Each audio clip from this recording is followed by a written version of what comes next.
Let's stick with business because Nicholas Poynton has joined me in the studio.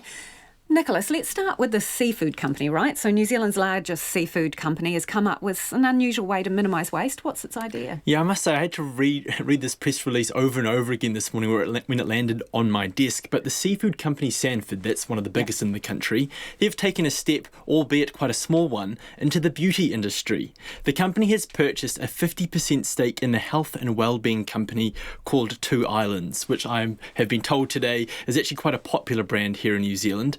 And the reason why both companies have agreed to this deal is because they believe it will have mutual benefits. Sanford has access to and the ability to produce marine collagen from hoki fish, from the skin of hoki fish, which is a key ingredient in Two Islands beauty products. I'm screwing my face up, but I'm sure it's, it turns into a completely different product at the time of use. It seems like sea life has lots of benefits for the beauty industry, but the benefits here for Two Islands, well, they stand to gain a lot from this deal. Sanford, it's a big international company. They have a big global distribution network that they hope to tap into. They want to get their products on the ground in more countries, particularly in Australia and also countries throughout the Asian market. It also has a big research and development department, which is really valuable for a company that's always looking to develop new products. And as I mentioned before, it has a steady supply of sustainably sourced marine collagen.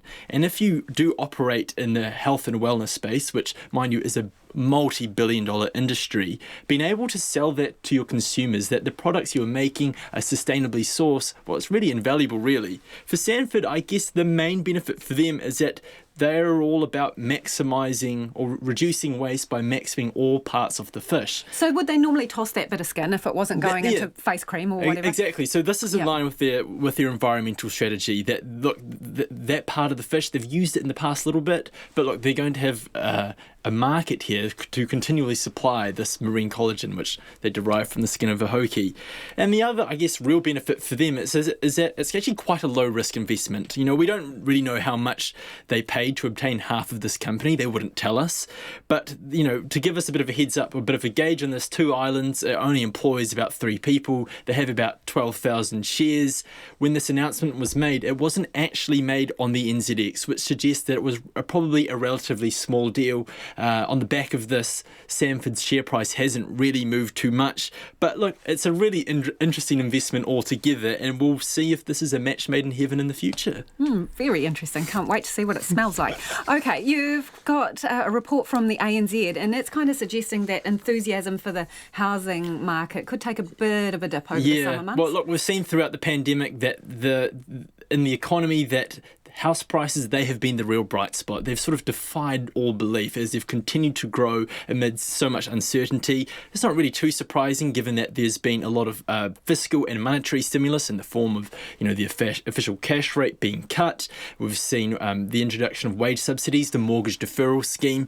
But ANZ, they put out this little property insights report this afternoon, and they believe they're taking a bit of a dimmer view of the housing market's outlook. They believe that with this heat we're seeing in the market, they expect it to cool in about 6 months' time. We'll start to see signs of that.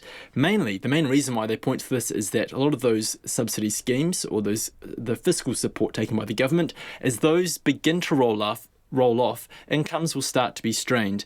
The other is the fact that migration, which has typically been a really strong contributor to the strength that we've seen in the housing market, doesn't exist. But that's a lagging indicator. They expect that will start to have an effect on house prices in about 3 to 6 months' time. So, look, they say that we could expect to see a bit of a wobble in the housing market come then.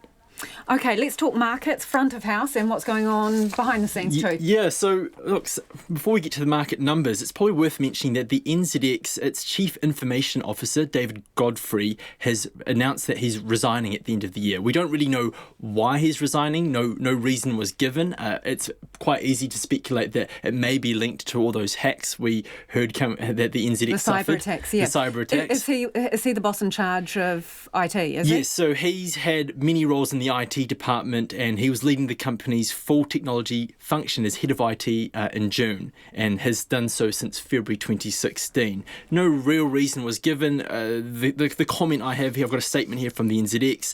Its Chief Executive Mark Peterson talks about the fact that the NZX has maturely changed, its digital systems have changed, but look, they say that we wish David all the best for his future. And the numbers from today? Well, the NZX Top 50, it is down about 0.5% or 60 points to 11,742. Our own dollar is up to 65.6 US cents, 92.6 Australian, 51.0 British pence, and gold is up a touch to $1,881 US an ounce. Thanks, Nicholas. That's Nicholas Poynton with Business.